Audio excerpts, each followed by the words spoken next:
নিশ্চয়ই কোনো স্বার্থ আছে। স্বার্থ ছাড়াই জগতে কেউ কারোর সাথে বন্ধু করে না। পাতা বলছে, মাটি বলো আমার সাথে তুমি কেন বন্ধু করবে? মাটি বলছে, জানো পাতা, দুঃখের কথা একটু বলি। আমি কেবল গাছের গোড়াকে ধরে রাখি, কিন্তু যখন বৃষ্টি আসে বৃষ্টির জলে আমি আর গাছের গোড়াকেই ধরে রাখতে পারি না।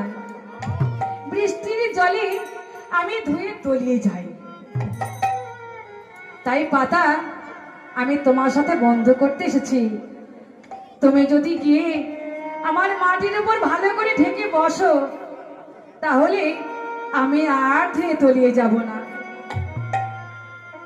পাতা ভাবছে মন্দ নয়, যখন বৃষ্টি আসবে আমি গিয়ে তোমায় ঢেকে বসবো, তুমি আর ধুয়ে তলিয়ে যাবে না বন্ধু।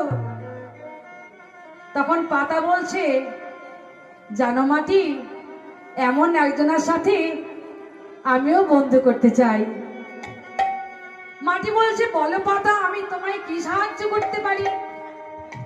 পাতা বলছে, জানো মাটি, যখন ঝড় ওঠে আমি উঠতে উঠতে উঠতে উঠতে সিদ্ধান্ত চলে যাই।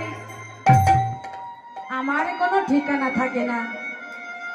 জানো মাটি, তুমি যদি এসে আমার এই পাতার উপর বসো, তাহলে আমি আর উড়ে যেতে পারবো না। বেশ, এইভাবে দুজন দুজনাকে বন্ধু পাঠিয়েছে।